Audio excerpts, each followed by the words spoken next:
Before we formally begin, let me read you the latest statement issued by the prestigious NASF Institute of Minneapolis, Minnesota. After extensive research, the NASF Institute says that a staggering 72% of reported news is biased, twisted, and not reported accurately. Now that you've heard that, you can come up with three possible conclusions. Number one, I'm not telling the truth. Number two, the report I just gave you is indeed accurate. Or three, like many things in life, this quote itself may be a bit off. And I will reveal the answers later in the program. And now let me officially welcome all of you to the 16th Annual Ethics and Responsible Business Forum. This event is a collaboration of the College of Arts, Sciences, and Humanities, the College of Science, and the College of Business. Our theme, the ethics of fake news. Who indeed controls the future of democracy? I am your MC for this event. I'm Jeffrey Froshman. And 16 years ago, I stood up here and welcomed everybody to the first annual Ethics Forum. So we have a nice long history now of presenting these timely, topical areas of interest for everyone to listen to. We're delighted to be putting this presentation on for all of you here. So the first thing that I want to do is our dean, who I'll be introducing a little bit later, says, nobody gives logistics like you do, Jeff.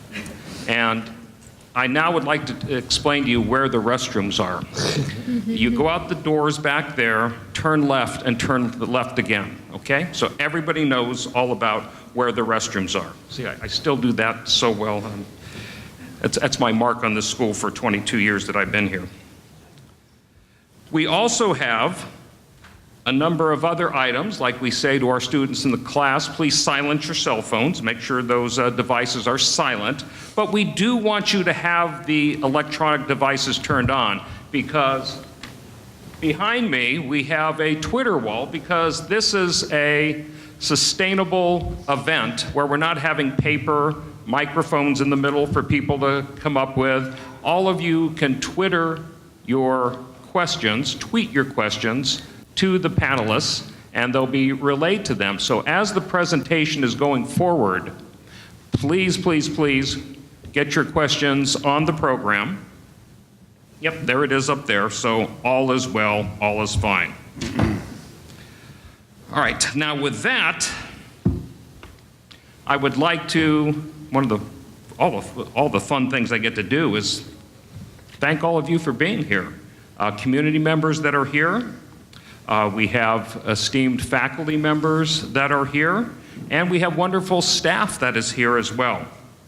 But most of all, I want to thank you, the students are here, because without you students here, we'd be a lot of unemployed faculty, staff, and we need all of you here, just like we hope we have that symbiotic relationship that occasionally we impart some good information on to all of you. So with that introduction, I would now like to introduce a person that's been with the school for 4 years now, and I was privileged enough to be on the part of the hiring committee that brought our dean of the College of Business to us. And because I was on the committee, I wanted to know first and foremost, besides the typical questions you ask at an interview, I wanted to know what he knew about baseball. The answer was a lot. I wanted to know what he knew about music, and he actually knew a lot more about music. So I was immediately impressed that both sides of the brain were working there. We have had such success here with the College of Business since our dean has joined us. He taught for a number of years as a professor at Cal State East Bay. He worked as an associate dean over at St. Mary's College, and he has written a number of books. He is involved in a number of community activities, and so it's my pleasure to introduce Dean Sham Kamath.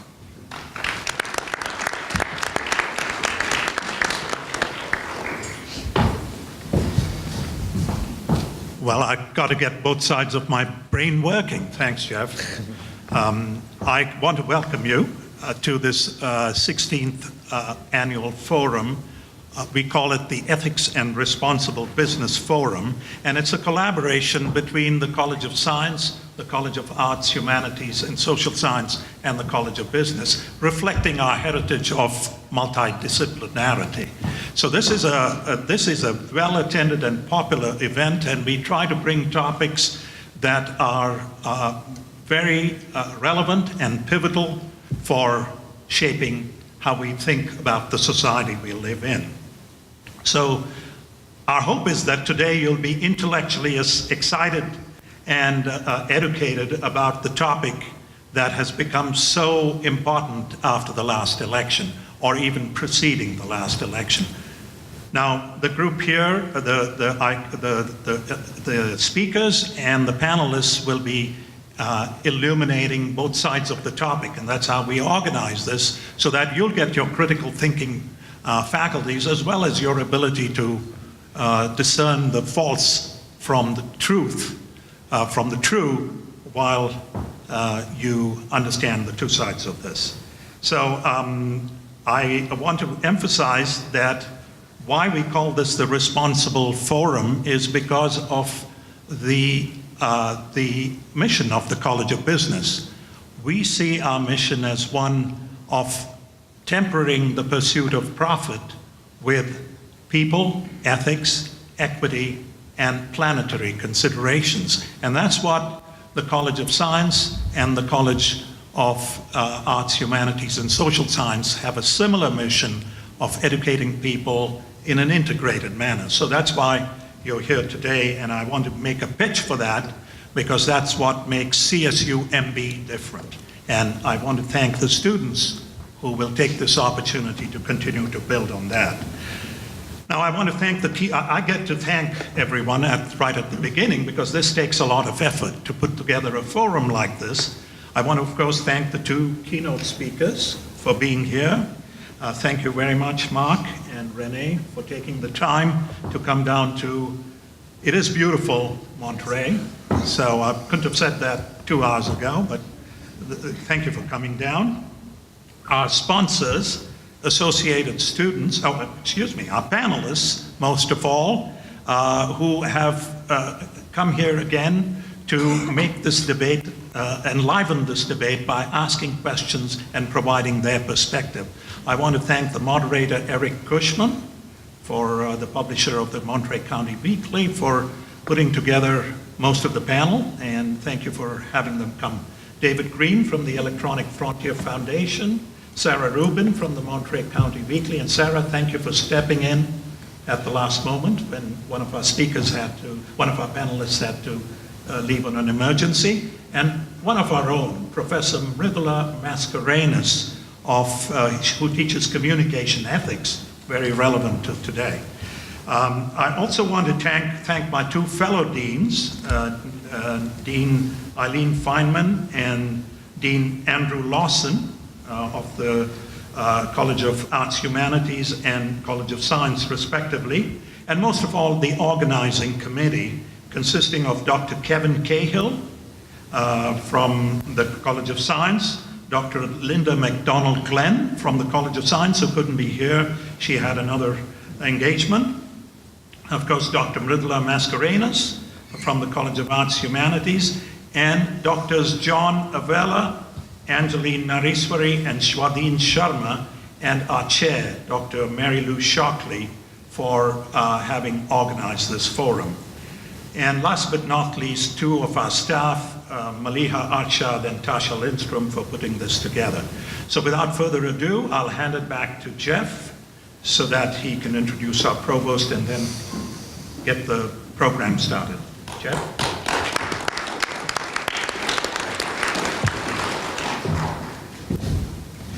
Just a clarification on the submission of questions. You would access the e-program at #CSUMBethics, #CSUMBethics, not with the .com involved. One of the nice things about being an MC and introducing people to come up to the microphone is you get to spend a little bit of time doing a little bit of background information. So for example, when I introduced President Eduardo Ochoa at an event in May and did a little background information on him, he got his undergraduate degree from Reed College up in Oregon. And for those of you who are not familiar with Reed College, Reed is so liberal, it makes UC Berkeley look conservative. Which leads me to UC Berkeley and our next speaker. Since my daughter also is an undergrad from UC Berkeley, I have to speak fondly. It is my second favorite university. Bonnie Irwin got her doctorate degree, her master's degree, her bachelor's degree from UC Berkeley. She is a Bay Area native. In fact, she went to high school just minutes away from where I had my CPA office in Los Gatos for 20 years. We never crossed paths, but we could have. Who knows? One thing you should know about Provost Irwin is that while she's in her 4th year here, how often does it come up that she actually, one of her favorite pastimes is medieval storytelling? So if you want to know about King Arthur and Guinevere and Lancelot and Lady of the Lake, this is your person to talk with. So it is my pleasure to introduce our Provost and Vice President of Academic Affairs, Bonnie Irwin.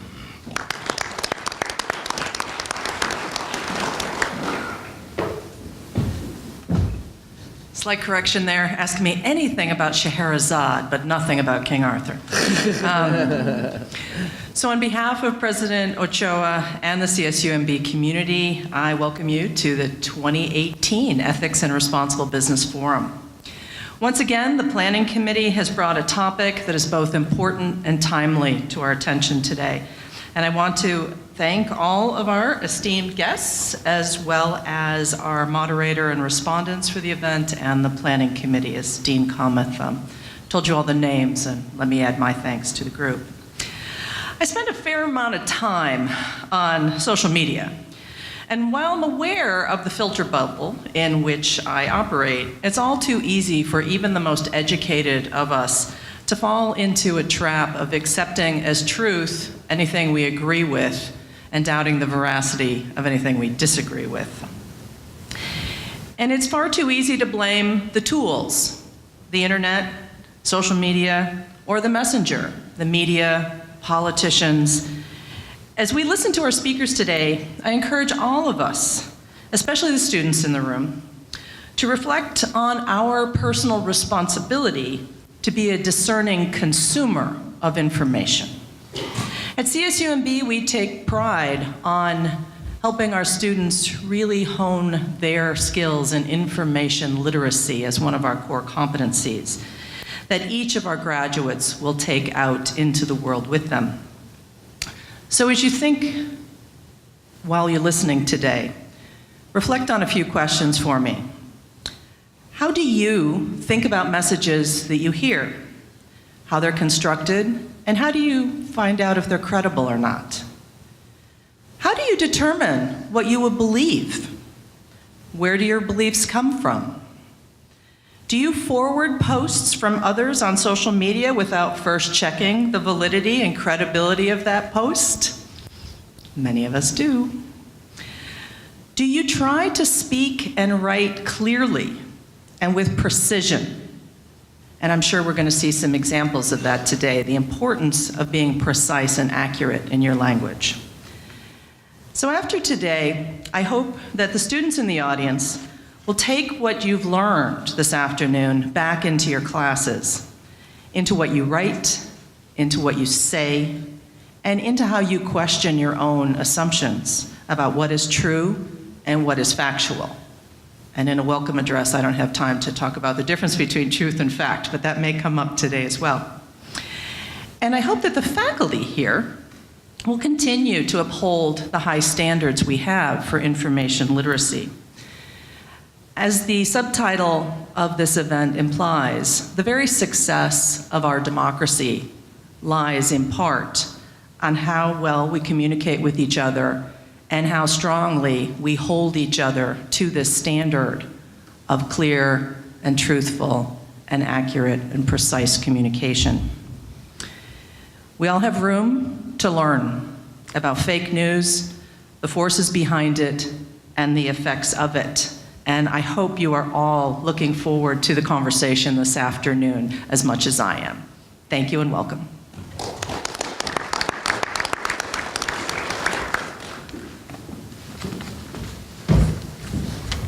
And now it's my pleasure to introduce our moderator of this event, Mr. Eric Cushman. Eric began his career in the media world 44 years ago as a paperboy delivering the Washington Post.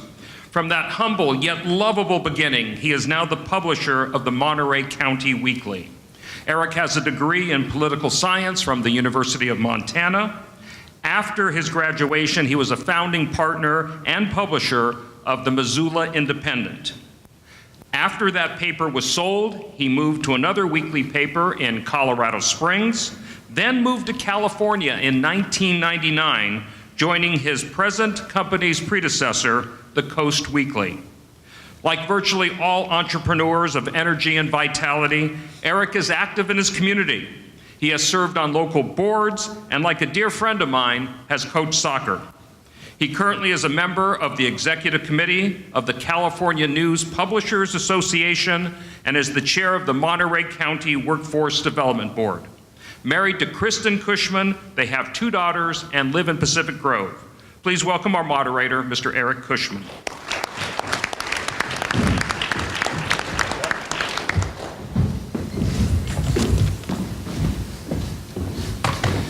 Hello, good afternoon. So thank you for that nice introduction. I don't know who wrote that. Actually, I do know who wrote that. So, so I was talking to my wife and I are celebrating our anniversary next week, and we were talking to my mom on the phone and had it on speaker. And she says, so how many years is it? And I said, well, we're celebrating 17 years of marital bliss. My wife freaks out and looks at me like, well, we've been married 21 years, but 4 of them were pretty rough. Okay, that's the icebreaker. Thank you all for coming. There are seats in the front for you latecomers if you want to join the crowd here. I am not going to do as nice a job as Jeffrey did. I'm going to actually read some bios to introduce a couple of heavyweights who are going to make their cases. So, a question of protocol or housekeeping. Should I explain what the format is today? Okay, so I'm an amateur, but I'm gonna wing it. The format is we're essentially going to have a debate where these 2 speakers on the outside are going to each make opening remarks and a position statement as regards. This is me interpreting again. What fake news is and how it might best be addressed in the body politic. And after their remarks, then I'm going to introduce the panelists. They're going to give statements, either just general observations, their own political or professional opinion, and then they're going to proceed to ask questions of the 2 debaters. Following that, we're going to entertain questions from the audience. So that's, you post your questions to Twitter, and they're going to be, you post them to that website up there. I stand corrected. And after that, then we'll select a few and ask those and pose those questions to the debaters as well. And at the end of the time allowed, I think there's going to be the opportunity for the audience to, show of hands, which side was more persuasive today. And then we're going to adjourn to eating and drinking and a reception. So our keynote speakers for today, I have the pleasure of introducing. I have just met them both and terribly impressed, I have to say. Renee DiResta is a tech entrepreneur and researcher who lives in San Francisco. As head of policy for Data for Democracy and a staff associate at Columbia University Data Science Institute, Renee researches the spread of disinformation across social networks. She has advised Congress, the State Department, AR Cyber, and academic, community, and business leaders about understanding and responding to computational propaganda. In 2017, Renee was named a Presidential Leadership Scholar and had the opportunity to continue her work with the support of Presidents Bush, President Clinton, the LBJ Foundation. Previously, Renee was part of a founding team of venture-backed supply chain logistics technology platform called Haven, where she ran business development and marketing. She's also been an investor at O'Reilly Alpha Tech Ventures, focused on hardware and logistics startups, and emerging markets derivatives trader at Jane Street Capital. Her work and writing have been featured in the New York Times, Politico, Wired, Slate, Fast Company, and The Economist.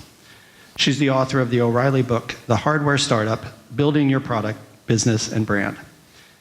And she lives on the web at reneediestra.com and at No Upside. Please join me in welcoming Renee.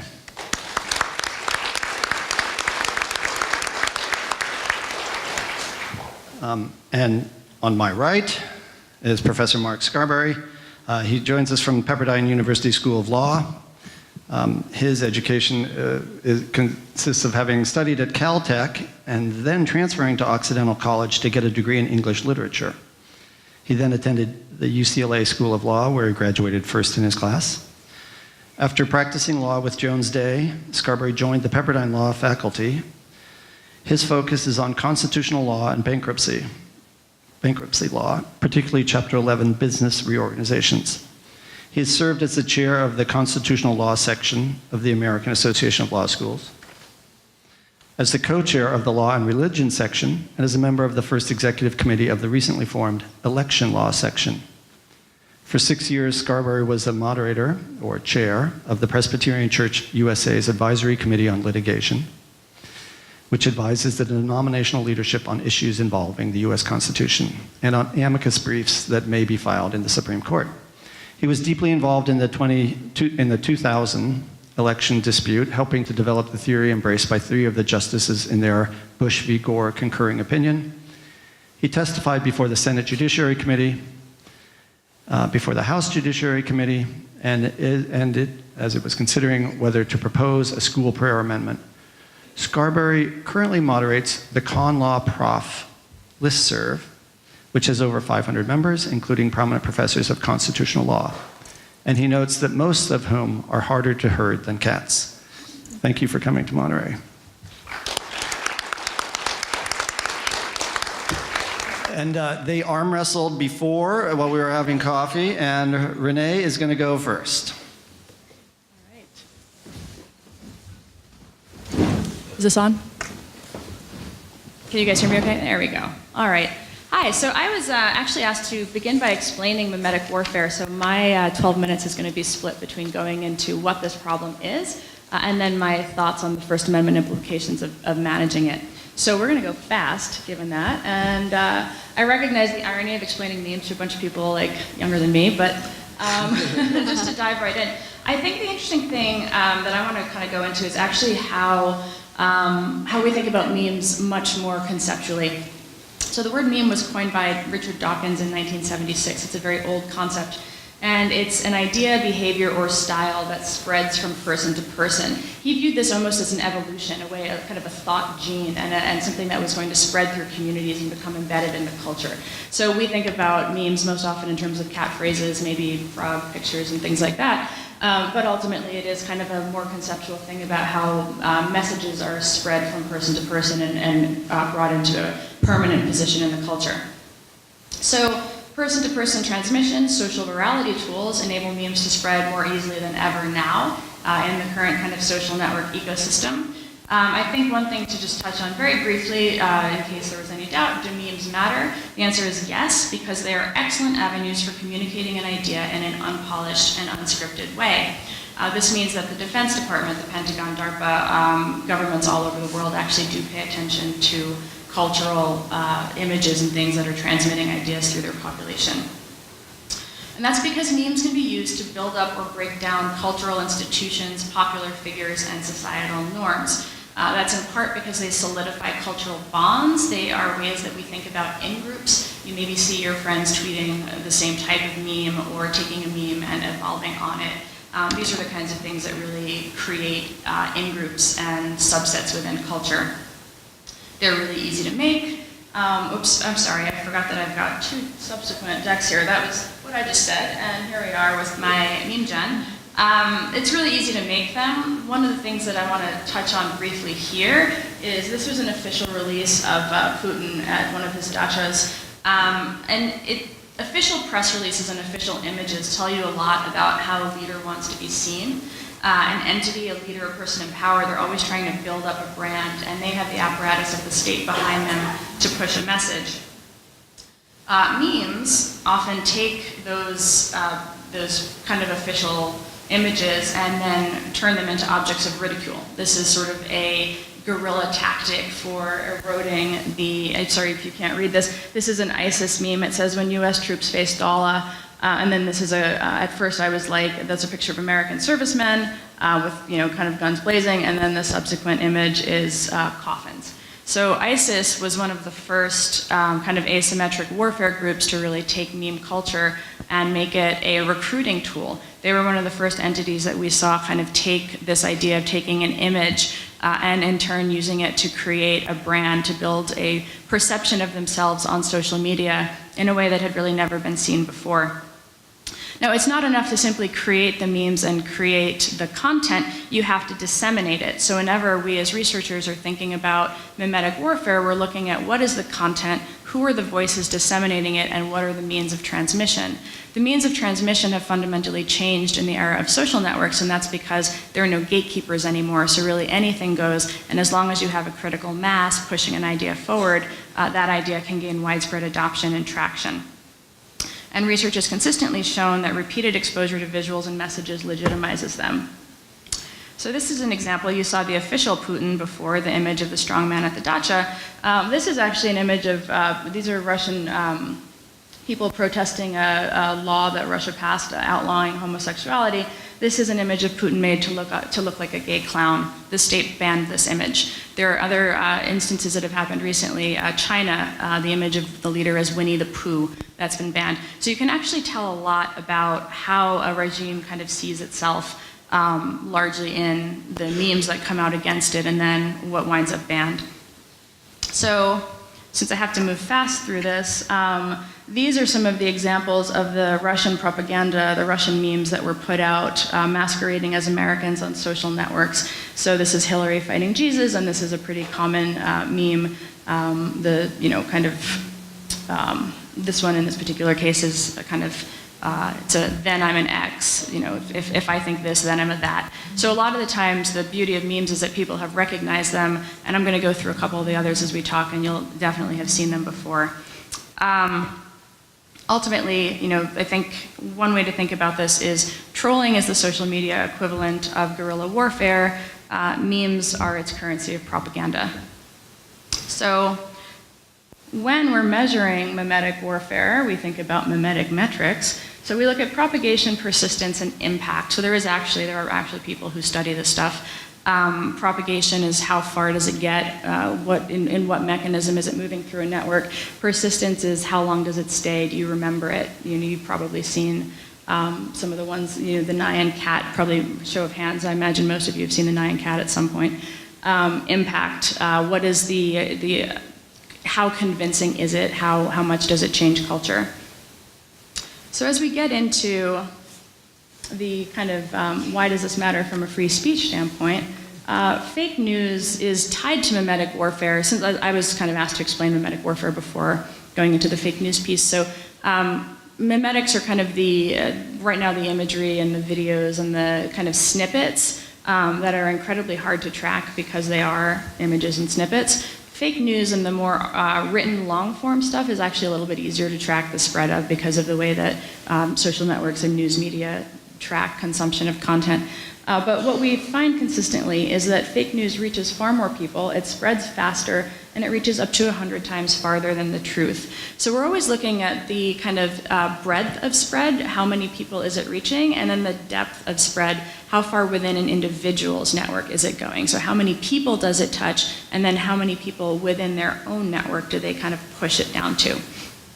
And we consistently find that fake news goes farther and faster than real news. Unfortunately, this has become a very partisan topic of conversation because the 2016 election really turned it into one, because regrettably there was far more manipulative content that was being spread in favor of one side than the other. But the ultimate question that we're trying to ask here is, are we as a society comfortable with deeply influential but manipulative or false speech becoming increasingly pervasive on social platforms? What are the roles of social platforms in public discourse? How do we think about, someone pointed out, we don't want to unfairly penalize our tools, but at the same time we have to recognize what are the vectors of dissemination for this content right now, and the answer is social networks.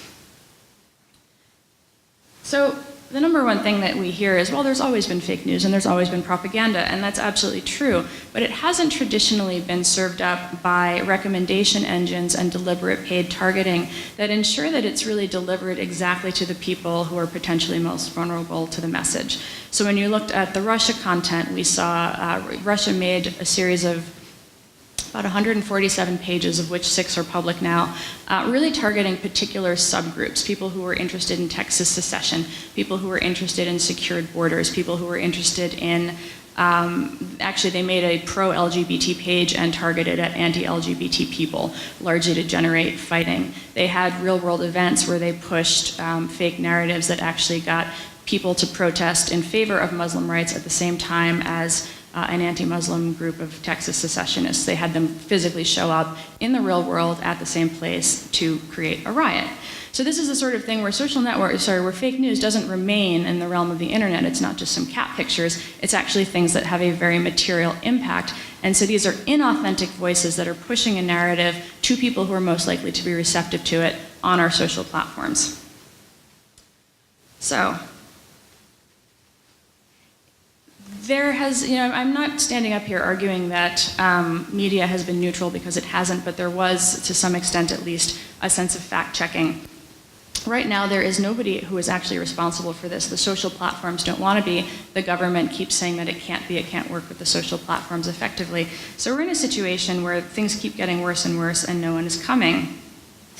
So I don't know how many of you have seen this XKCD thing. I'm getting the, get done, Renee warning, but the First Amendment is an interesting framing. It's actually not really strictly speaking, the right framing, because social platforms are governed by terms of service, not the First Amendment is not really the more salient thing there. They can actually, in fact, do a lot under terms of service.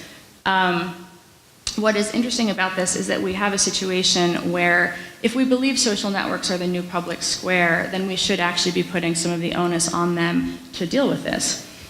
Instead, what we have is a situation where kind of mass manipulated narratives, mass harassment, created largely by bots, by automation, by fake people, by sock puppets, and we're for some reason having conversations about the privacy rights of sock puppets to spread misinformation. What I'm arguing is that actually freedom of assembly, and if we believe that having the antidote to bad speech is more speech, we've actually created a situation on a lot of these platforms where more speech simply never is heard because large groups of people are pushed off the platform by targeted harassment and trolling attacks by these groups. So I think we're at a point where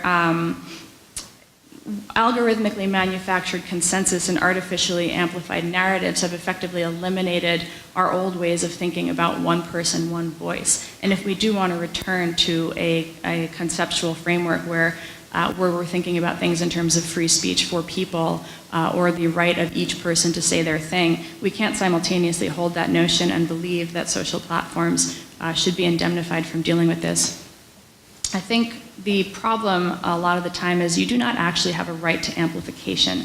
And what most people mean when they scream about censorship on social platforms is they fear they're being unfairly not amplified. And so I would argue that that's actually not really a position that we have to entertain here. It's very difficult to summarily deplatform someone from the entire internet, so even if they can't run bots on Twitter, they can in fact still write on their own blog. So we already moderate the public square through a combination of norms and laws, architecture and markets. The internet is similarly created by people. The platforms are already deciding what you see. There is no such thing as a neutral algorithm. So what you see is already being moderated. What you see is already being controlled. What a lot of us are arguing for as we do this work is we're arguing that the platforms are what's known as the least cost avoider. They're the ones who are best positioned to fix the fact that discourse on the internet has become so polluted by fake people. So in really basic terms, we're arguing for transparency, accountability, and governance. And Despite the warnings of some in the Valley, the internet will probably not fall apart if we try to make it suck less. So, in closing, the SEC was created after massive fraud led to a collapse of market integrity in the financial industry. We decided that we were going to regulate the financial markets after a catastrophic event. We're in an increasingly precarious and easily manipulated information space. The marketplace for ideas has been polluted, and in my opinion, doing nothing is no longer an option. It's time to recognize that moderation is not censorship, algorithms are never neutral, and we can do better. Thank you.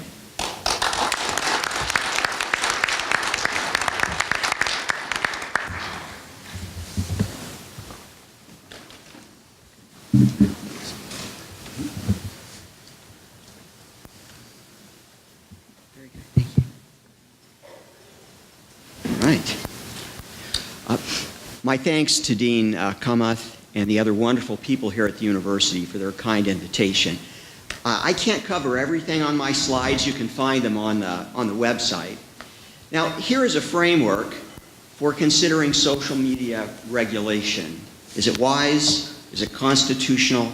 Is it practical? I'll focus on the constitutional part here. My role, which I gladly accept, is to take a strong position on the First Amendment. Now, social media organizations are international. This morning, the Al-Sisi government in Egypt asked citizens to inform on anyone who spreads fake news. We know China has the Great Firewall. We know journalists around the world are arrested. And of course, there are Western democracies with less protection for speech than the United States. But there have been calls for regulation by the US government, so here's a First Amendment view. Now, I'm sorry the slides are too dense, but again, you can find them. Consider the First Amendment basics. Congress shall make no law abridging the freedom of speech or of the press. Now, it applies to the entire federal government, not just Congress, and protects us against state and local governments too, because it's been incorporated through the 14th Amendment. But it doesn't protect us against censorship by non-governmental actors like Facebook or Twitter or YouTube. Now, the key here is the first paragraph, which I'm sure you can't read. A speech about political matters and issues of public concern are at the heart of the First Amendment. But most other speech receives full protection too. Now, true threats, obscenity, words used to commit financial fraud aren't protected. Neither is some speech that defames individuals or that's outrageous and causes severe emotional distress, or that incites immediate lawless action and is likely to succeed in causing it, or expletives that are in your face and likely to provoke a fight. Speech that proposes a commercial transaction receives a lower level of protection, but there's no exception for hate speech or for fake news or for viral memes. The requirements for regulating speech based on its content are nearly impossible to meet. The government must have a compelling interest, must have no other way to achieve its goal, and it may not limit speech more than is necessary. Publishing troop ship movements so they might be torpedoed, that fits. Perhaps publishing a story on how to create nuclear weapons, that fits. Very little does. Now, there is an alternative: more speech, truthful speech, speech that counters the lies. More in a moment. Now, consider the stolen valor case. The defendant lied. The defendant lied about being awarded the Medal of Honor. 8 justices of the Supreme Court held that the defendant could not be punished for that lie. They struck down the Stolen Valor Act, holding that it violated the First Amendment. 8 justices voted for that. Only one, Justice Thomas, disagreed. Now, he noted that false statements have little or no First Amendment value. But even Justice Thomas, and again, I'm so sorry, I'll just have to say what's there, and you can find it. Even Justice Thomas would protect a purveyor of fake news, a false statement about matters of public concern. Publishing false statements about matters of public concern would present a grave and unacceptable danger of suppressing truthful speech. It is perilous to permit the state to be the arbiter of truth. We must permit even a wide scholarly consensus to be challenged without fear of reprisal. A power to punish could be used for political ends. The potential for abuse of power is simply too great. Now, history warns us the Alien and Sedition Acts were enacted by the Federalist Congress under President John Adams in 1798. The Sedition Act prohibited people or newspapers from uttering or publishing any false, scandalous, or malicious writings against Congress or the President, including false statements that would bring them into disrepute or stir up hatred against them. At least 14 people were indicted, newspapers were shut down, a congressman who opposed war with France was convicted and sent to jail. After Thomas Jefferson defeated Adams in the election of 1800, Jefferson pardoned all of them, calling the act a nullity. It was as if Congress had ordered us to fall down and worship a golden image. And now there are calls from all sides, the president, his critics, and others, to regulate or punish fake news. Now, why do people believe fake news? Well, it might distinguish the older from the younger people. The younger are perhaps more likely to receive unfiltered news feeds, and many of the stories from left and right are inaccurate or lack context. But they are retweeted by friends, and they fit preconceptions. Now, some of us older people are more likely to get news from polarized media. There's really no longer a fairness doctrine for broadcast television, and it would almost certainly fail constitutional muster for broadcast or cable television. And we know a fairness doctrine for newspapers and for news websites would be unconstitutional. Now, in part, let's see. Okay. In part, many people don't trust the mainstream media, believing their stories are biased and inaccurate. The line between news and opinion is blurred. The narrative may overwhelm the facts.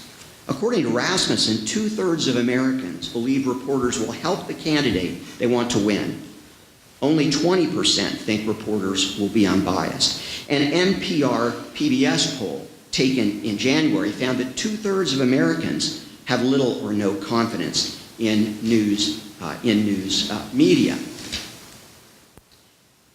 Skeptics may think the error is almost always one side. Now, false stories come from all sides, and we all know about false claims from the president, who then calls out his critics for fake news. But it would be better if he couldn't point to real examples. And so, I think I went past that slide. So, CNN, multiple errors by CNN. They breathlessly reported that the Trump campaign had early access to WikiLeaks material stolen from the DNC, but the story was false. They misread the date on an email, but CBS followed along. And CNN reporters had to resign after CNN retracted a claim about ties between Trump and a Russian investment fund. Let's talk about network news anchors. You remember NBC News anchor Brian Williams falsely claiming that his helicopter was forced down by enemy fire in Iraq? How about CBS News anchor Dan Rather gullibly presenting fake news that could have turned an election, relying on supposed records of George W. Bush's National Guard service, records that were not authenticated and were probably forged? Former key Clinton aide George Stephanopoulos is ABC News' chief anchor. His coverage may be fair and balanced, but can doubters be blamed? And then there's Fox, and even further, in my view, MSNBC. But on the plus side, there does seem to be a decent level of trust in the reporting of the New York Times, the Washington Post, and more so, the Wall Street Journal. Now, what about use of fact checkers? Now, consider this laughable instance of fact-checking by Snopes for Facebook. It appears to be real. CNN, according to the Babylon Bee satirical website, CNN bought a washing machine to spin the news. Well, Facebook warns the satirical Babylon Bee that Snopes found the statement to be false, and there could be serious consequences for that. Okay, now the genie's not going to go back in the bottle. Viral social media are here to stay. So are false statements about matters of public concern. The cure will be worse than the disease if we let the government decide what is true. Now, despite their massive influence, social media companies cannot be forced to censor speech. On the other hand, they're free to do so. Their free speech rights are perhaps the most important of all. Will they use those rights responsibly? Well, Dennis Prager has sued YouTube for censoring his moderately conservative Prager University videos. He will lose on his First Amendment claim because YouTube is not a government entity. He's not protected by the First Amendment. He'll lose. But do we trust social media oligarchs whose platforms reach more than 1 billion people to be the arbiters of truth? Well, I have a pretty clear answer. My answer is no. Do we have a choice? It isn't clear to me that anything will work other than the old First Amendment answer. More speech is better than less. Truth will defeat falsehood in the marketplace of ideas, at least if truth tellers work hard enough. Is that naive? Well, let me suggest a possibility in a minute, one that could be effective yet respect the First Amendment. And here is what Dana Boyd told us, if I understood her correctly, at the South by Southwest Tech Conference. These are my words, not hers. First, media literacy education is largely ineffective. Teaching students to question everything leaves them unable to tell truth from falsehood, makes them distrust honest news sources.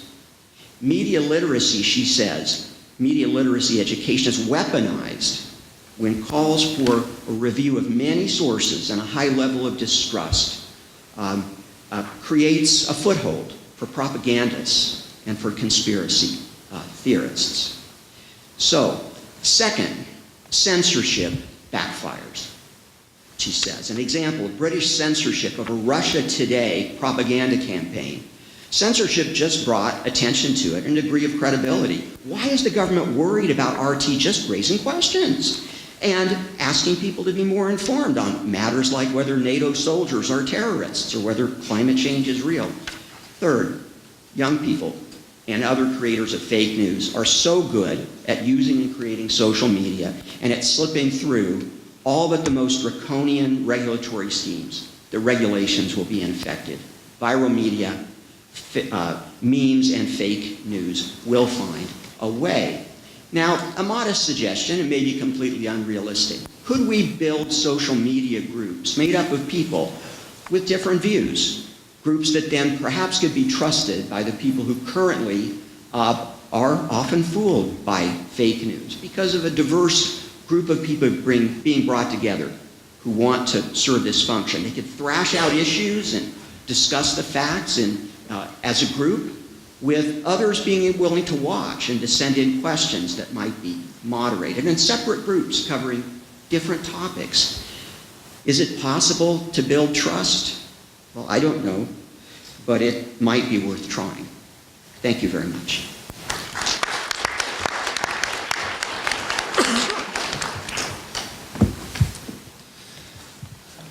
Do we have an order? There was an order in the program. I don't have mine. So who was going first? Me again. Whatever order you want.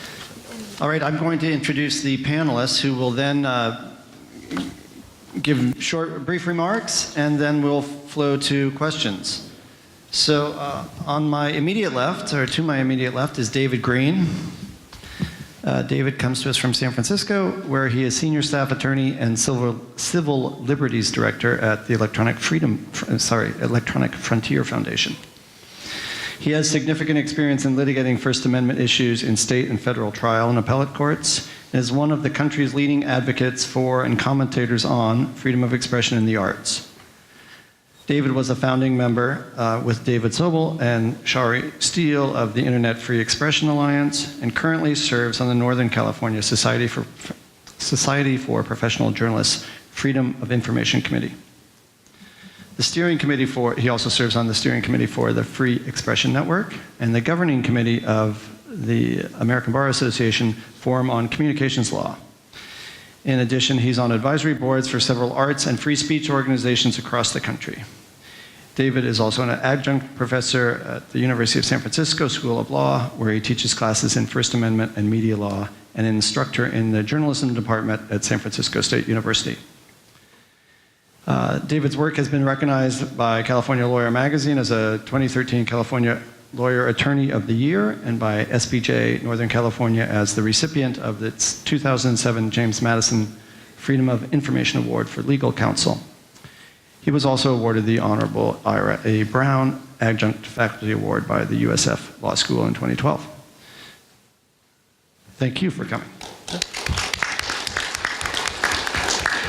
And proving that it's really a small world, tomorrow's cover story of Monterey County Weekly is going to be a piece from the Electronic Frontier Foundation about this is Sunshine Week in California newspapers, and the idea is that where the sun shines, then truth will flower. So, and they put together this great piece and disseminated it to newspapers across the country, and we're running it in this week's edition. Medulla Mascarenhas, how'd I do? Okay. Perfect. Okay. Medulla is an assistant professor in the Department of Humanities and Communication at Cal State Monterey Bay. She teaches classes in rhetoric and communication ethics. She earned her PhD from University of Wisconsin-Milwaukee in rhetorical studies. Her research interests focus on public discourse in political and religious contexts. She's also developing and exploring an interest in the intersections between communication ethics and technology. Sounds like today's discussion. And on the far left is Sarah Rubin. Sarah Rubin is the editor at Monterey County Weekly. She grew up in New Jersey and worked as an intern at the Atlantic Monthly, from where we hired her away. She started at the Weekly as a cub reporter and got promoted to assistant editor, interim editor, and then a year and a half ago to the permanent position of editor. In 2015, she was a co-author of a piece about the Diocese of Monterey's findings on a defrocked priest and their desire to keep those findings hidden. She did a great deal of reporting, and the paper was then sued by the diocese and then prevailed in Superior Court and then prevailed in Appellate Court. And for her work on that piece, she earned a First Amendment Coalition, what do we call it? It's the Open Government and Free Speech Award, and the runner-ups to that award were the Miami Herald and Rolling Stone magazine.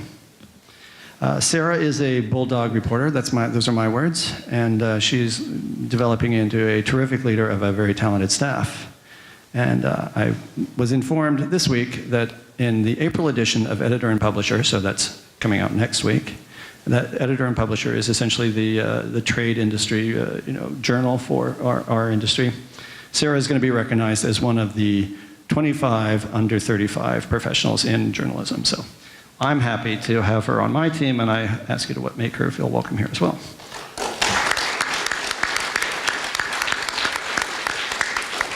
So, what's the line from Pulp Fiction?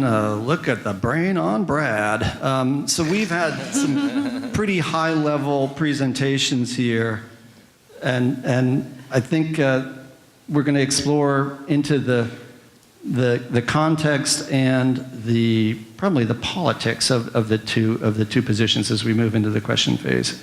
And we didn't flip a coin.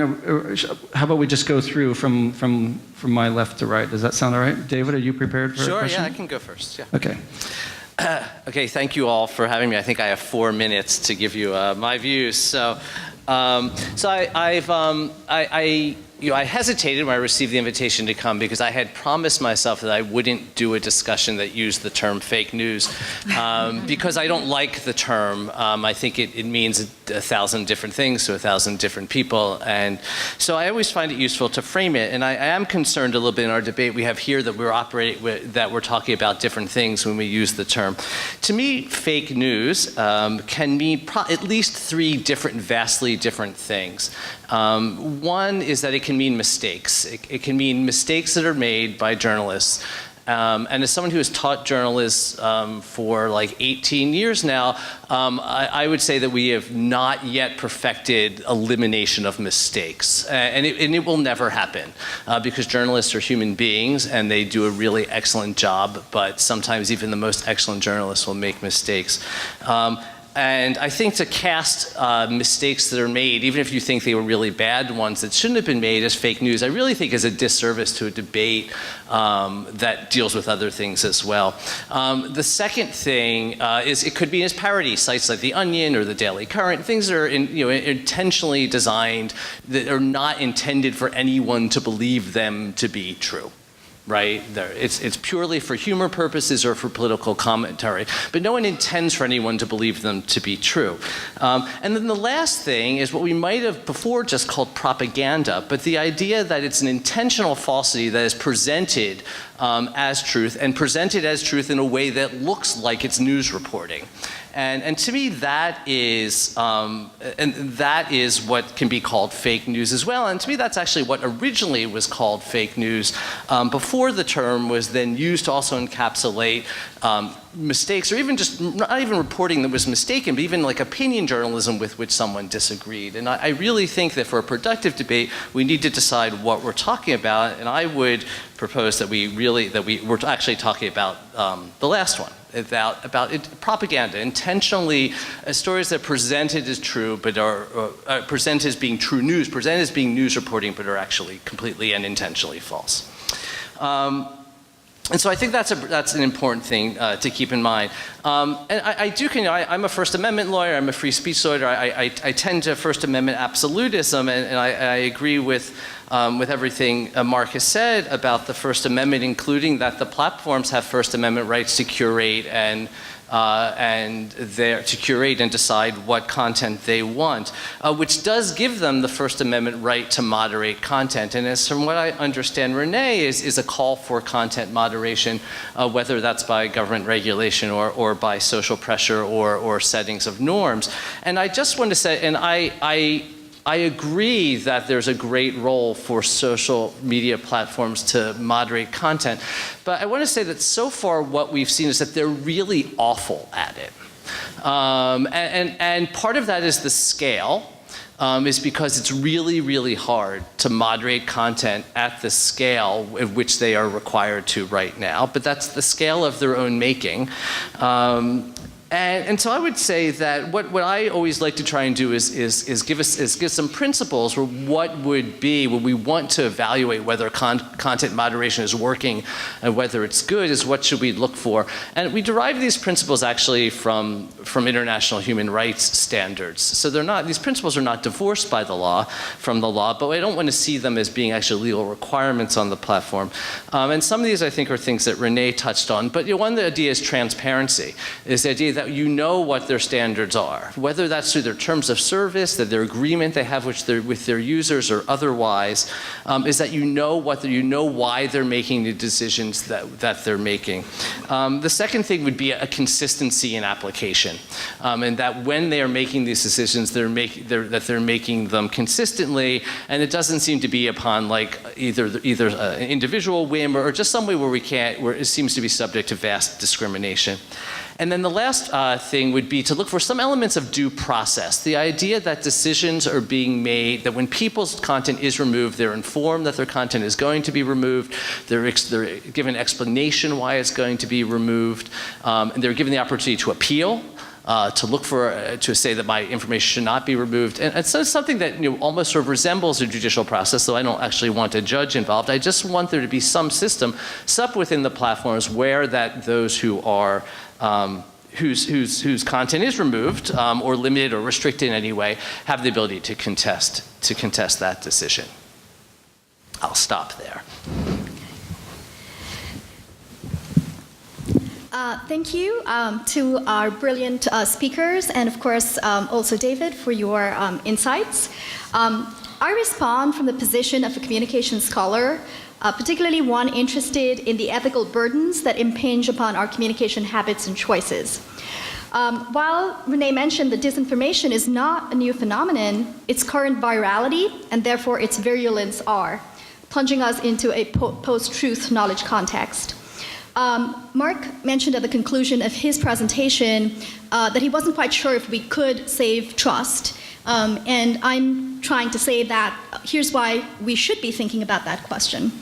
The reason why we should have cause for concern is that the virality of fake news doesn't just carry the potential to affect particularities, such as the outcomes of elections potentially, but that it changes our very relationship to the truth. So why do we value truth in the first place? Philosopher Cicely Bach, a strident voice on the matter, emphasized the principle of veracity, namely that it is the expectation that I will be told the truth that makes much of my day-to-day life possible. Because I can trust that the menu at Starbucks tells me the truth about what my cup of coffee is going to cost, I know I won't be surprised or annoyed or inconvenienced when I'm at the cashier. Because my students trust that I have an intention to communicate to them as truthfully as I can, they think it's worth their time and money to sit in my classes. Social life ceases to be possible in a world in which I must second-guess every other person and every other statement. As I best understand, not being a constitutional lawyer myself, but even First Amendment legal defenses of lying reveal a recognition of the social nature of truth and lies.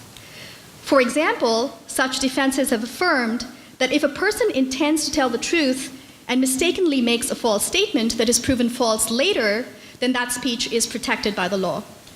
That is, there was no intent to deceive. Also, the 1988 case, Hustler Magazine versus Falwell, drew a distinction between false statements that are likely to be believed and those that an audience recognizes as false. So satirical statements, as David pointed out, that are likely to be decoded as false are to be protected. But such defenses maintain the presumption of veracity in a way that I think the way that David defined fake news as intentional deception does not. We are currently living in somewhat of a bubble regarding fake news, aware of it swirling around us, and yet not quite clear of how invasive it has or has not become. My guess is that many of us here believe ourselves to have been largely immune to it. It is true that recent political science research showed that about 10% of news consumers sought out more fake news once they were exposed to a fake story, while the majority of news consumers tend to seek out a more balanced diet to kind of corroborate and verify. However, I wonder about how that landscape is shifting as we speak. I myself was not aware of how vulnerable I have been until I recently read that the affiliation of the Parkland shooter to a white nationalist group was dubious, a piece of information that I nevertheless believed to be true until I started focused reading on fake news to prepare for this forum. I agree with you, though, that it falls perhaps under the category of a mistake that was made or something that wasn't verified enough before publishing. So while we are currently casualties of fake news, and that's worrying in and of itself, my long-term concern is what happens when we grow fully aware of how ubiquitous such fakery is, thus eroding our basic assumptions of veracity and trust as a society. And does that prospect not obligate us to discover more systemic ways of addressing fake news, whether it is sites of production, amplification, or consumption? And to Mark's point about the ineffectiveness of media literacy, although I teach that with all my heart, I think that raises the question of how much we can possibly do as individual consumers and whether there does not need to be a more systemic effort to tackle this problem. Thank you.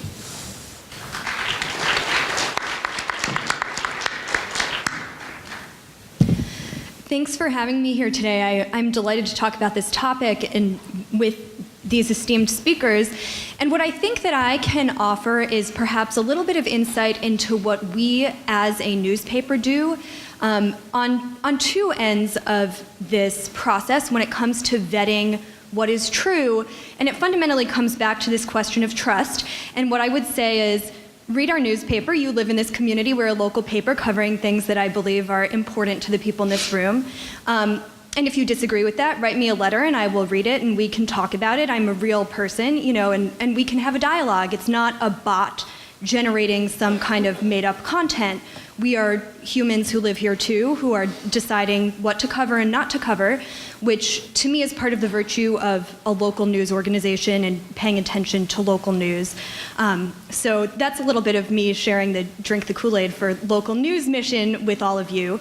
But where I want to go with that idea of, trust a newspaper is ultimately as consumers of news, you're all deciding who and what to trust as far as what you read, what you watch, what you listen to.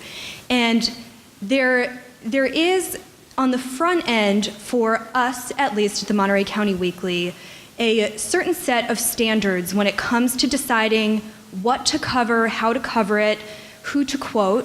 And we do a lot of vetting before we decide to put a story in the paper. We don't just accept a phone call from a tipster and write what they ask us to write. We go and corroborate their story in as many ways as we can. If they will not go on the record, we will cross-check their story with multiple other sources to see if we can corroborate that story. And we want to know why somebody doesn't want to be on the record, for instance. And if they cannot provide us with a credible, good explanation, we may not use their story. So we have a whole process that we go through, and this is the very distilled version in my 3 to 4 minutes I have, to tell you that we, in our newsroom, go through a rigorous process of vetting a story idea before we even consider where to put it in the paper and then assign a reporter and move forward with the next steps of reporting and writing and editing that story. So that's step one. And then further downstream, because we've talked a little bit about transparency and accountability, it does sometimes happen that we run factual errors. And I don't see a way to, 100% prevent that from happening. When it does, we go through a process where we talk to the reporter about what happened and why. We go back to their notes. We figure out where the mistake entered the story. And depending on the mistake, we immediately run a correction. We fix the story online. And we will post what the original error was. That's an important step for, I believe, most news organizations to say, the date was not March 14th, it should have been March 12th. So there's still a record of how the story originally read. And that way, if somebody was spreading the wrong information, you can go back yourself as a reader and compare the current version of that story to an earlier version of that story and see how it changed. So there is a lot of responsibility for a news organization to build in that accountability and transparency. And I'm already out of time, so I'll stop there.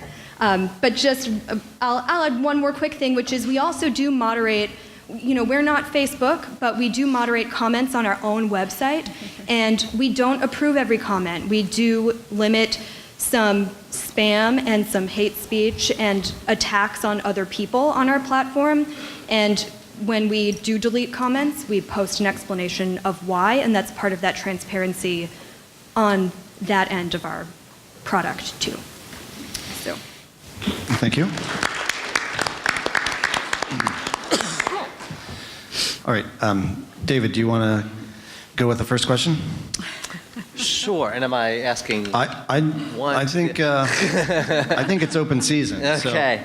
So. Well, let me start. Then let me start with yes. Do you have what's the most fair? Should it be one question that we get two answers to, or should we just try and? I think it might be more insightful if you ask a pointed question of one person, then we'll try and make sure that we have questions of both the debaters, so that nobody feels left out. Well, how about this? I'll start with my question to Renee, because she hasn't spoken for a while, and then I'll let the others choose who they ask a question of first. So you talked about this idea that sock puppets do not have privacy rights, and I take that to mean that social media accounts that don't represent a real human being, we should not attach any rights to that. So we shouldn't be especially concerned if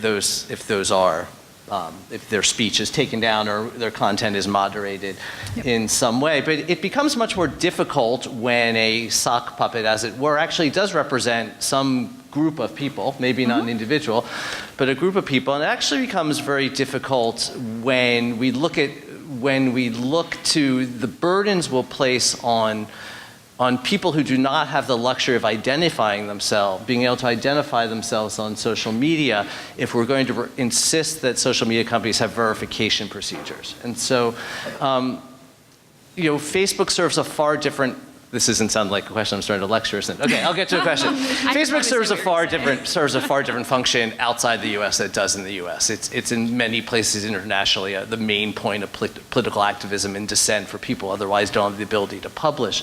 They often do not have the luxury, or it would be actually endangering their lives to prove themselves to be a real person to a social media platform. What do we tell platforms? How do we guide them and say that they have to deny access to their platforms to people who can't prove themselves to be real people, but still preserve the ability of people who need that protection to use the platforms? Sure. So no, it's a very thoughtful question. So when I say sock puppets, I'm usually thinking of Facebook in particular, and I know that that's kind of a industry, term of art in a sense. You don't usually see it applied to Twitter because Twitter does welcome anonymity. So I think that in some ways this is a matter of the platforms each setting their own norms. So Facebook, the assumption is that when you are engaging with someone on Facebook, it is a real person. And per the point about trust, I think that Facebook has perhaps done more for creating an environment of trust, whether deserved or not deserved, on the internet than perhaps any other platform, because it did have a true name policy that did turn from the olden days of our kind of, the cultural experience of being on AOL when I was in middle school, being told by my parents, they're all molesters and criminals and you can't trust anyone on the internet and don't talk to them and don't meet them, versus 10 years later where the true name policy and what Facebook did really fundamentally transformed our base assumptions about, are we engaging with a real person? I think on Twitter that is a very different thing. I don't think anyone is, when we talk about voices on Twitter, I don't personally advocate for the elimination of pseudonyms. I don't use, my face and my name are on there, but I use a handle also, and I think that that's just a part of internet culture. I think the problem is, as I said, we look at what is the content, who is the voice, but also what is the mechanism for evaluating how the voice is behaving. An authentic voice that is speaking in pseudonym is usually not also commanding a botnet or coordinating with large numbers of automated accounts or constantly spreading material linked to highly dubious domains or cross-referencing and promoting hashtags that are developed on manipulative forums elsewhere on the internet. So there are certain things that we can do from a moderation standpoint that Twitter is very much aware of as we think about not only what is being shared, who is sharing it. I don't think anyone is arguing for a universal true name policy on the internet. I certainly am not. I think on Facebook, however, because they have held themselves out as this standard, because they have held true name out as the standard, that is effectively the cost of doing business on their platform. Can I just add, anonymous Absolutely. speech has an incredibly important heritage in the U.S. The Federalist Papers were written anonymously. Publius, representing real people, but anonymously. And I know a teacher who had to open a Facebook page under a different name because the students found out about the Facebook page and were doing bad things. So, Regilla, do you have a question? I do, and I guess I'll volley it back this direction. Mark, this is actually a sentiment and an idea that Renee ended her presentation with, and that is, can we still sort of operate by the same assumptions of a single person, single voice, because of the way technology has kind of transformed our information ecosystem? Eugene Volokh has commented on the demassification of mass media. And I quote him here, the law of speech is premised on certain often unspoken assumptions about the way that the speech market operates. If these assumptions themselves aren't valid for new technologies, the law may have to evolve to reflect these changes. And I'm wondering if you can speak to that and what some directions might be that you're willing to go in. well, I deal some with regulation of election speech. And one thing the Supreme Court's made very clear is that limitations on spending, and people say, well, money isn't speech. Well, you can't speak these days without spending some money. that the government has no interest in equalizing people's voices. That violates the Constitution to regulate because one person's voice is louder than another's to equalize the voice. And I think it's very dangerous. Now, I know Eugene, and I know he's a very strong First Amendment supporter. When you end up with all the bots, as we've discussed, when you end up with speech that is not the speech necessarily of a real person, what do we do when we get AI? Do artificial intelligence programs, do they speak? What are we going to do? Some of them are very good, very good.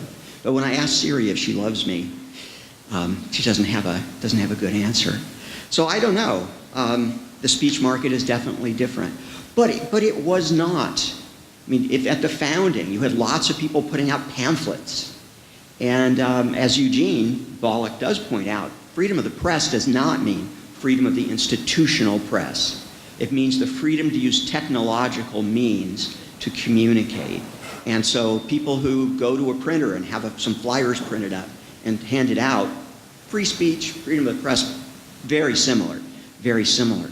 But the market wasn't always Walter Cronkite, excuse me, for those of you who don't know Walter, the trusted voice. And that's the way it is from network news. And so we had the yellow press, so I don't know that we had a sort of a golden age that we're moving away from. Sarah? I'll point a question back to my left to Renee, then keep it going back and forth. You talked about how fake news has the ability to spread, I think you said 100 times, it spreads 100 times further than truthful news, I guess what used to just be called news. And I wonder if you might speak to the personal accountability element of that for the readers who, and we see this in our own microcosm here in our community, where we post a news story on Facebook and it is obvious from the comments below it that the people who are commenting in some cases have not actually clicked on the story and read the story, and they're writing comments based on a headline, and that's frustrating as a news person, right? You've put effort into it and you want people to read it, and then maybe they're sharing it with their own commentary based on what they think the story is rather than what the story actually is. And that applies certainly to news and fake news. But what is the role of accountability for those people who then share these stories far and wide? So the slide that I had up there about the 100 times, I'm happy to share my slides. Also, that was research published in Science last week by Deb Roy's team out of MIT. It's a phenomenal read. Absolutely have to read it. And it's highly relevant because one of the things they found is that it was not necessarily bots that were the problem. So this is a fascinating piece of research because a lot of what we've talked about is what do we do about the bot problem, and then what a lot of some of the rest of us have kind of evolved on, I would say, over the last 6 months is saying bots are not the problem. There are these kind of hybrid accounts that are the problem. There are these sort of mass coordinated actions to facilitate, fake virality that are a problem, but ultimately a lot of that is still driven by people. So I would say, I am a news literacy skeptic, much like Dana. I think that, I appreciate, I think this is, the optimist versus pessimist thing. I think it's really hard to make people change behavior. And I think that a large part of what we see in sharing is emotion. It's just emotional sharing. It's tribal signaling. And so one thing that's really fascinating that we haven't touched upon is when I talk about wanting transparency from the platforms, the only people who fully understand how much this matters and what exactly is happening are the people in the tech companies. Because all of us who research it as third-party outsiders are looking at incomplete data sets that we've managed to get through some combination of pleading and violating terms of service and relying on leaks. And that is unfortunately the reality. So what I ask for all the time is improve your third-party researcher relationships and improve cross-platform data sharing. But I want to just touch on the other piece of this, which is Facebook does in fact control what shows up in your newsfeed. So Facebook actually does already take into account the idea that when people are sharing without reading, it should deprecate the weight of that share in its own algorithm. So that was a change that was made, I believe, after 2016, largely in response to the findings that fake news was, I don't know if you remember this, but it unfortunately became very partisan. Conservative Gate was what we called it, led to the allegation that Facebook was unfairly deprecating or hiding or not surfacing conservative content. As a result, they fired their editorial team. And let the trending algorithms run with no human involvement whatsoever. Immediately the next day, the fake news story that Megyn Kelly had been fired by Fox News was the #1 trending story on Facebook. And if you look at the content that went viral on Facebook, one of the things that they did take into account was the notion that a lot of sharing was in fact tribal signaling, was not being shared by people who had actually read the information and were continuing to spread reasonable speech or reasonable points of view. They were in fact just sharing it. The only people who really understand what is happening are the tech platforms, and this is why I keep going back to accountability lying with the tech platforms. Some of us have friends that we see they spread the stuff without reading it, and sometimes we respond and sometimes we don't. Yeah. Tom Friedman from the New York Times was in town in December, and he said, "I know who my friends are, and I don't need a thumbs up to determine them." I thought it was kind of cute. Question for you, Mark. So the idea that the First Amendment protects people from even lies, that's the deal. And I remind people, young reporters all the time, that the First Amendment is not there for the ideas that we agree with. It's actually there for the ideas that we disagree with. That's why it needs to be defended. So you got me. I'm with you.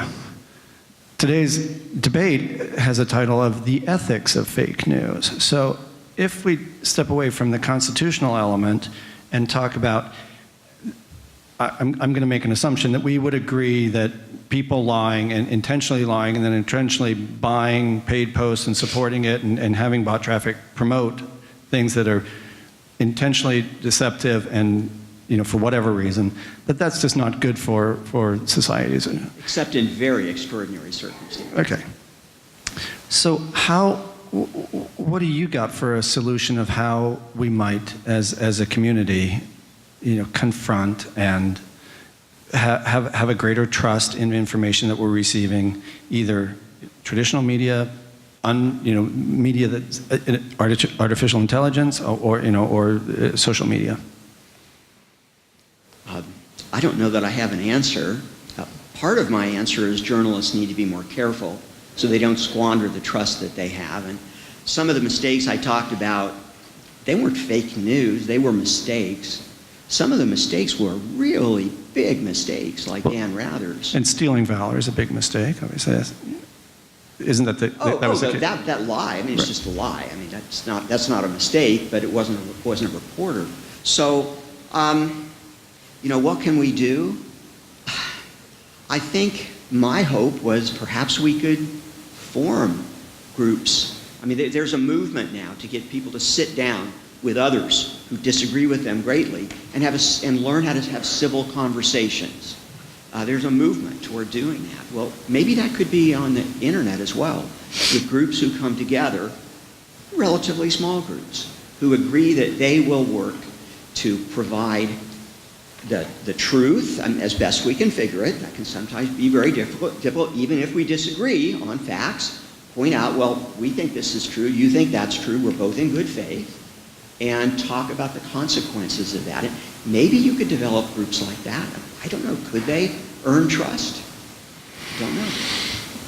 Okay, well, since I have the microphone, Renee, then back to you. Then if we say that the terms of use are not subject to the First Amendment, so it's not really a constitutional question, that we're talking about something, if the destination is still have a more informed population that gets better, more reliable, and more factual data, news, opinion.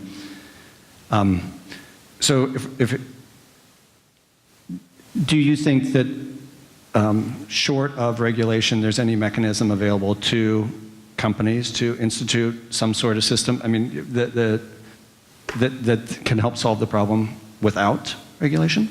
Yeah, well, so there's regulation, there's self-regulation. and then there's market regulation, right? And so we've established the platforms are largely monopolistic. That is not a judgment on monopoly. That is just simply a statement of fact. Very few places where people can go if they want to participate. You know, the reason that I say that legally the First Amendment is not the issue, but I believe that we do need to engage on this meaningfully, not just legally, is that they are the new public square, and so we do want voices to be represented.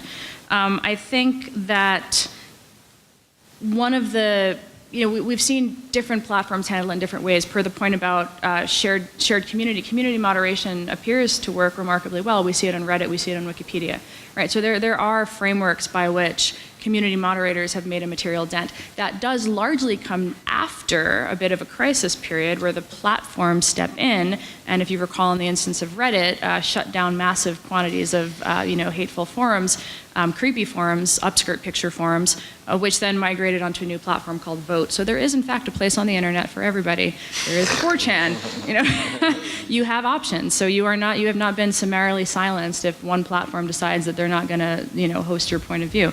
I think that there are a lot of different ways we can go about this. My preferred mechanism is between the combination of third-party researchers who do have insight into cross-platform. This is a cross-platform systemic problem. I think that some of the work that I do, I talk to the tech companies regularly. We don't have an acrimonious relationship at all. It's really largely around, like, how can I lobby you to make these changes to improve your third-party research relationship so that we can, in fact, share information, arrive at a sense of where the problems are and how they should be managed. And then also within the industry itself, for leaders, it's not just the social networks. You're starting to see Apple and Microsoft and others who do not Google, which has a YouTube problem, but loves in every single hearing said, we don't have a social network. So it was seeing those guys kind of step up as industry leaders to ultimately change the way that the industry itself thinks about its role in helping to create positive discourse in the public sphere. I mean, if democracy depends on an informed electorate, and we are asking people to constantly be fact-checking, not trusting what they see, and then somebody mentioned AI, we're going to see generative video and audio, that's maybe 2 to 5 years away. The problem is only getting bigger, so now is the time, even though it seems like the horse has already left the barn, to realize that there's still some more horses in there and we can maybe get ahead of this. Could I just say a word? I mean, self-regulation is great if you trust the people who are regulating. When they have a monopoly, then that becomes No, I think third-party oversight is key. I absolutely believe it. But the problem, this is, I don't want to derail this whole thing, but like normally it would be like the FTC or somebody who would have the kind of oversight, and that's just not the way that we are right now in our political climate, unfortunately.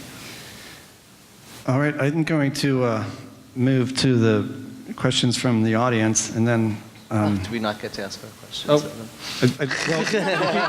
If you can do it really briefly, David, how about that? Okay, let's do one more round from the panelists. I'll be quick. I'm going to cheat a tiny bit so we're short on time, and just say that I think the MIT study, I think we have to really look at to me that suffers from the fake news definitional problem, because I think what they really looked at there was, does clickbait work? Because the fake news is all clickbait stories, and the real news were sort of vanilla title things. So I think there's a big problem with the methodology. Anyway, but my question for Mark. I was going to ask you about voluntary regulation, whether you thought that was a slippery slope problem. I'm not going to ask you about that. I'm going to ask you a lawyer question, because you relied on Alvarez and the Alvarez's stolen valor case. But what the court said in Alvarez was that you cannot punish a falsity without some showing of harm. The problem with that law was it didn't require anyone to have been harmed by the lie.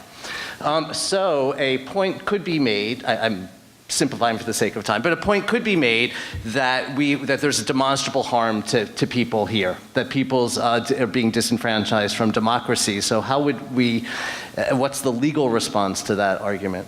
Well, I think the harm the court was more talking about was people misrepresenting themselves in order to get an advantage in transactions. I want to be hired. I got the Medal of Honor. Hire me. That's a kind of a fraud, and I don't have a problem with that regulation. But I think the harm in terms of drowning out other people's voices, I'm sorry, to make some people's voices softer so others can be heard is just, I don't think that's feasible. I don't think it works. And I also wonder whether it's a legitimate goal. I was wondering, do we have enough time for audience questions? Because I would Yes. concede my... Yeah, I have some picked out, so I Okay. haven't, yes. So, but Perfect. we have enough time for you to ask another if you want to. Okay.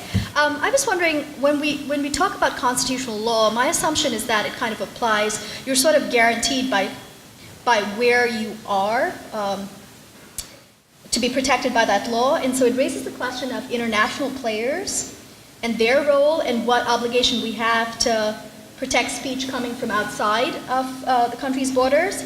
And so far, we've sort of spoken about it somewhat euphemistically in terms of calling it meddling potentially in our elections and influencing elections. And I'm wondering if there is merit to kind of calling it out more stridently as information warfare, as I've heard Renee use the term. And then what kinds of legal possibilities do we have to protect ourselves from outside players? It seems to me there are a couple of questions there. First off, if I hear something that comes from someone in another country and I want to talk about it, I'm here, I have First Amendment rights. So we have to deal with that question. It's not clear people outside the United States who want to bring something into the United States have First Amendment rights. We have some of the immigration cases where there are now some indication, and you have some of the cases involving habeas corpus of people being held in Guantanamo Bay, and we have other cases where it's possible people outside the U.S. who aren't U.S. citizens might have rights, but that's a very tricky thing. But on that, I would worry that if we attempt to stop information, unless we're very careful about it, and I do think it's a kind of a warfare. I do think, but maybe the answer is, well, I do think it's a kind of a warfare. What we do is another question. But once we start trying to filter what comes into the U.S., that gives justification for other countries to start filtering what comes from the U.S. to them. And it makes it appear legitimate when they do that. And that bothers me. Sarah, Renee? I know we're pressed for time, but I'm going to tell just a very fast story about, We're good on time. We're right on schedule. I promise I won't be so long-winded this time. But my question is about, for both speakers, about, it feels like we're talking a lot about Facebook and social media platforms, but I'm interested in fake news as it extends beyond those platforms. And while Eric and I were on the way over here, he said, can you think of any recent examples locally of fake news? And the one that came to mind for me had nothing to do with social media or technology at all, but was what I believe was an attempt to get us as a newspaper to publish what would have been a fake news story had we taken the bait and gone for it, but getting a phone call from a political operative who said, you might want to check out so-and-so. There is an effort underway for people to begin gathering petition signatures to launch a recall attempt against this elected official, and so-and-so might be positioned to run to take their place if they are successfully recalled. And I made a few phone calls and did my best to prove out this tip. It was a great tip. It would have been a great story for us. And the only people who would corroborate this story were the people who were involved immediately in this would-be politician and the political operatives. There was, as far as I could tell, no real effort to gather the signatures and no real discussion about a recall besides a few people sitting in an office who were paid to be there. And so we did not run the story. It to me seemed like it was a fake news tip, and we were meant to be used as the vehicle to advance these people's political agenda, which is not our job.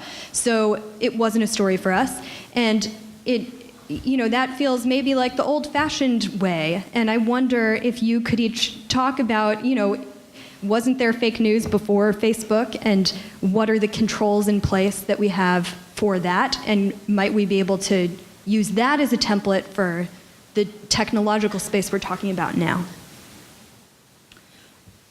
Yes, there was fake news before Facebook. I think, again, what I was trying to convey when I pointed out there'd always been fake news in my part was that a lot of the issue is so what you did was very time-consuming and required a lot of effort and research. And so on the content producer side, I think that that is always something that we would hope that reporters would strive to do in terms of just producing the content before it is there, so that it is not a false story that can be easily disseminated to and pointed to with a high credibility source such as your paper. I think that the issue with the platforms is much more one of speed, targeting, the fact that once it's out, the other thing that that we've seen time and time again in research is that fact-checking stories do not go viral.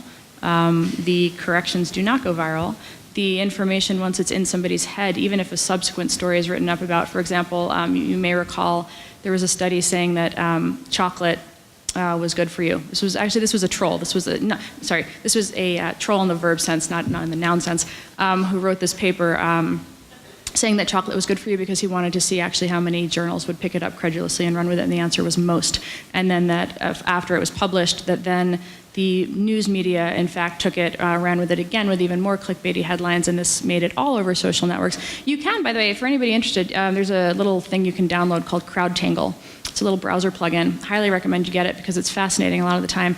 When you're on a news site or news story, you can click on it in your browser plugin, and it'll show you who shared it, how many times it's been shared, where the kind of agenda. It's actually owned by Facebook, this platform. So there are ways for people to kind of get a sense of who is sharing a story. Is there an agenda? Is there a common theme that you see in the sharers? What is going viral? How do we think about this? I would say that there has always been fake news, but ultimately it's really a matter of the ways in which it sort of insidiously works its way into communities, and the fact that we no longer have this sort of slow news where people would have this one source, one site, where they would then pick up their same paper the next day and potentially see the correction. I'm not a historian of journalism. Yellow journalism was big, right? Remember the Maine, that the Spanish blew up the American battleship in Havana and got a war out of it. So, we've had real serious problems with false stories. Plus, there was, I forget, Reagan era cabinet officer who was slandered, and it turned out later the story was false, but he said, "Where do I go to get back my reputation?" And but I will say this, for private persons who are defamed, there's no need to show that there was any intent to. There was no need to show that there was an intentional lie. In fact, there's not even a need to show that the person who made the statement, including a newspaper, was negligent. You don't even have to show that they didn't use appropriate care. It's a strict liability sort of thing, with truth as a defense. But for ordinary people, for public figures, very different. You have to show either that the statement was an intentional lie or was made by someone who knew they didn't know, conscious disregard of truth. But we still have that possibility for private people who are harmed, not for public figures. All right. Great discussion. We're going to have some questions from the audience, and I think they're going to be relatively quick. So the first one is for you, Mark, and it comes from Rosalia, who is in the School of Business Administration, and she writes, "While fake news can spread easily by internet users, should mainstream news networks be held more accountable for pushing misleading and false stories to advance their narrative?" I don't think any of them can be held responsible, except that the institutional press has a reputation to guard. I think the Dan Rather story, huge hit. What was that to CBS? Huge hit. And so there are reputational concerns when newspapers or networks run stories that turn out to be false and where the standards of reasonable journalism weren't followed.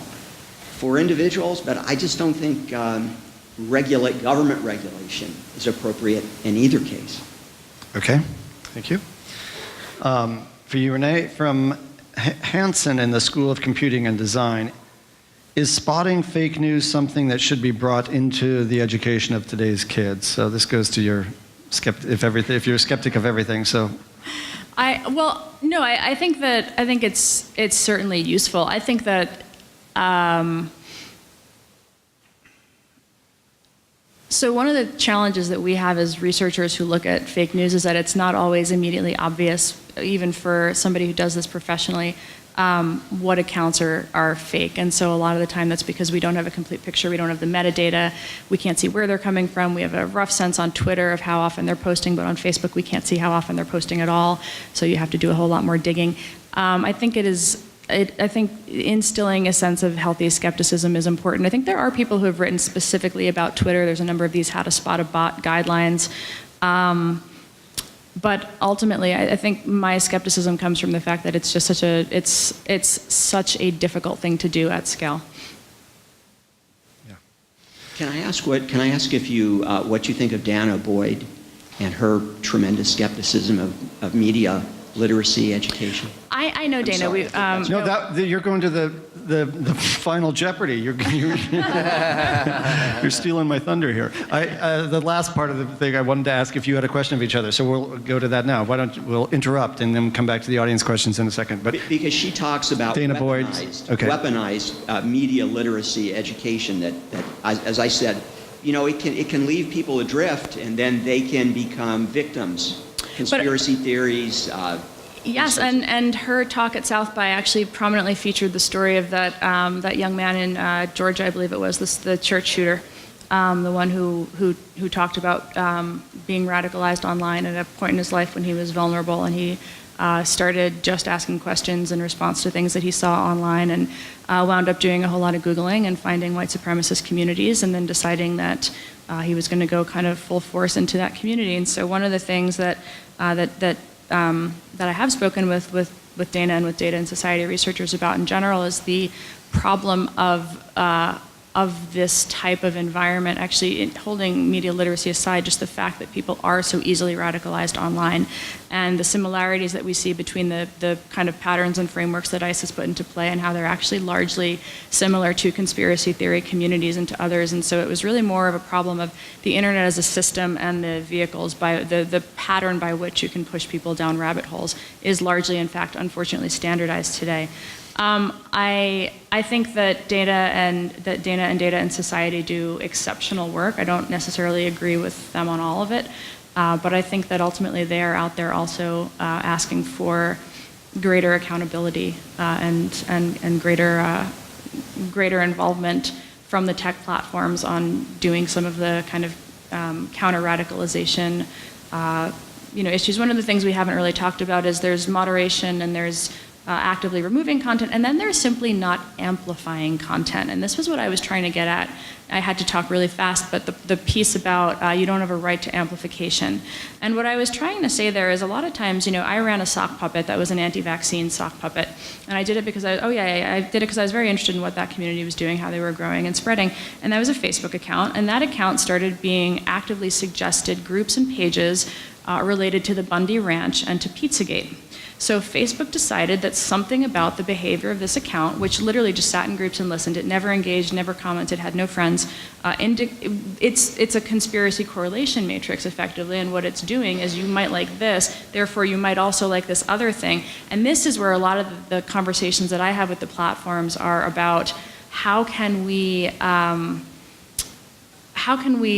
not actively push people in a certain direction. And is that censorship? If I type in Pizzagate and you show it to me, that's one thing. If you actively serve it to somebody who's never even heard of it, in my opinion, there's a degree of culpability there. And I know that this is a very, challenging environment, but I think it's a conversation that we really need to start having. I agree. Culpability is not necessarily the same thing as illegality, Right, but right. people are responsible. Right. This is a conference on ethics. Okay, But so you're going to have a chance to ask him a question at the end, but I'm going to. Sorry. I just read an article, I forget who it was by, about radicalization, that when you go on the internet, you tend to be served things that are maybe along those lines, but more and more radical. Zeynep Tufekci in the New York Times. Okay. I've written about it previously also. We've been having this conversation for 3 years. It's just that now people are listening. It's remarkable. So something about the algorithms. We call it algorithmic radicalization. Yeah. Yeah. The next question is for Mark, and I think it's actually framed as a statement. This isn't an argument between equals, one person, one voice anymore. Social media companies' free speech seems greater than ours. Comment. Seems greater than the individual's right to free speech or access to free speech. The New York Times has a much louder voice than I have. So all voices are not the same. Now, what sorts of new voices should we permit to come along that are louder than other voices? I'm not terribly happy with some of what happens with social media, but again, I think the cure is worse than the disease. When the government, if the idea is we're going to stop this advance in technology, you're not going to stop it. It's not going to turn out well. So again, voices are not equal in their volume. And for you, this comes from Justin, who is a student in business administration. And the question is, how are memes effective when representing something that is happening in our world? So I think maybe this is a sociological, technological question for you to explain. How are they effective? So people have very short attention spans. This is also well documented, particularly in the age of the internet, particularly as there's so much information. One thing that we've done is we've moved from, it's funny, a lot of the old speech laws and everything were written in a period of information scarcity. And the ways that we used to think about information really largely being the purview of kind of the elite that was kind of passed down to people. That framework has really changed. We now have kind of the information glut. So it's almost the opposite problem. We have people who are deluged with information. They have too much information. Memes are a really convenient way of taking something and expressing your point of view in a way that sticks in somebody's head. They're largely, how many of you guys had seen some of the ones that I used? I imagine, so most people had seen. I tried to grab ones that were like not quite the latest and greatest, but classics. So I think it's the idea of, you can communicate something. I can send you an article that's 1,000 words long and ask you to read a thing, or I can send you a meme that distills it down into a snarky one-liner that's going to take you 2 seconds to read, and if you think it's funny, you're going to click share, and other people are going to share it and retweet it. So the purpose of the meme is to advance a particular point of view very succinctly, and something that you can just kind of insta-grok as opposed to spending a whole lot of time parsing it. When you were talking about the ISIS memes, and we had a conversation briefly over coffee about the Center for Global Engagement, which is a federally funded part of, I guess it resides in the State Department or Homeland Security or State Department. State Department, and it has many millions of dollars of budget, and it spent $0. Would you advocate for a meme propaganda? War? Well, maybe not war, but just exercise. Well, we're already in it, right? It's just that only one side is doing it well. So what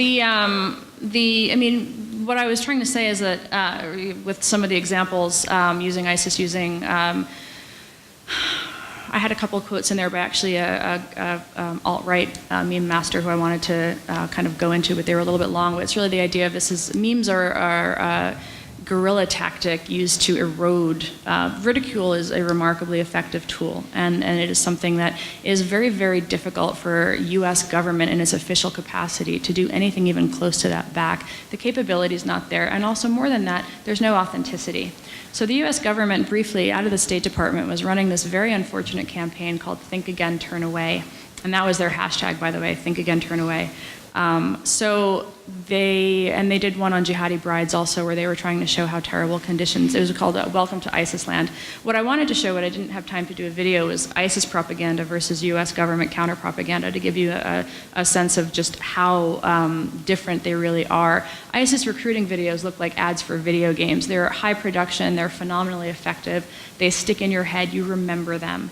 The U.S. government's thing, by contrast, looks like the most dry PBS special you can imagine. Mm-hmm. So what the purpose of the Global Engagement Center was actually not to facilitate the U.S. government creating counter memes for ISIS propaganda. It was for the US government to support partners who had the authenticity of voice that could create content and push it out in an authentic way to audiences who would listen to it. Because another series of things that I unfortunately couldn't show is the remarkable ways that the internet deals with this on its own. So there was some ISIS leader put out a video threatening an attack in Spain, and he's there holding a AK or whatever it was, and the internet responded by like remaking that show of strength and putting like a popsicle in his hand, a flower, other things that are not suitable for for work. And this, of course, this kind of counter campaign went viral, and so it was the ridicule being applied back, because at that point ISIS in a way had become kind of the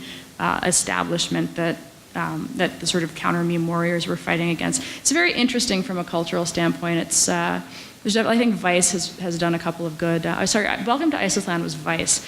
The U.S. government had its own thing. Okay. And we can't forget Neil Stephenson, who said that memes connect with deep structures in the brain and they can kind of take us over. Yeah. But that's science fiction. All right, so I'm going to give you a test. So you're each going to get really 60 seconds max to restate your position, and then we're going to have a show of hands here in the audience to see who was more persuasive to the crowd. So who went first? You went first, so I'm going to let Mark go last. Yep. So why don't you go? You got 60 seconds to make your case here. What do you think that we should? Sorry, who's going to go first? She's going to go first. You're going to go last. So I think that the conversation that we're really having, and the one that we need to have, is what is the role of social networks as structures, as entities in public discourse. I think that the First Amendment is critically important. That's impossible to deny. I think that we've entered into a bit of a weird ecosystem where we have allowed the platforms in a way to cling to the First Amendment as a justification for doing nothing, and to claim that that harassment on the platforms, which, while legally protected as speech, whether we like it or not, has in fact actually been allowed to push people off of platforms. We no longer have a system of one person, one voice, whether my opponent doesn't think that is as significant as I do, but where information is largely It is sort of secondary to what is effectively a battle for attention that's being fought by the person in control of the greatest number of bots or the number of sock puppets. And so what we're seeing here is a system where we actually need more moderation to restore a healthy public discourse. And Okay. I think that, oh, is that That's 60 it? seconds? Sorry. Okay, and you have the final word. I don't trust anybody who has power. I don't trust the government. I don't trust the social media oligarchs. I don't trust anybody. And I don't trust anybody with the power to tell me what I can or cannot say, or in most cases, to short circuit my ability to use technology to say what I want to say. It is too hard to determine what is true and what is false. I don't trust the government to do it. Social media organizations have the power to do it. Maybe because they're private actors, they have some ethical obligation to do it the best they can, but I don't trust them. All right. Okay, so this is the embarrassing, this is a great part of the, where we cast votes. Last night there was a special election in some, curiously drawn district in Pennsylvania, and I think, after 250,000 votes are cast, it come down to 400 or something like that. So I want to thank you both, and I'm going to let you know that as happens in elections or in polling, that someone's going to get more hands than the other. So Sean will buy you a drink, both of you. All right, so a show of hands. Who is more persuaded by Renee's position here today? And then, who is more persuaded by Mark's position here today? Everybody raised their hands on both of them. What do you guys do? I think you won by a sliver. All right, that was great. That was terrific. Okay, thank you all for attending. It's right.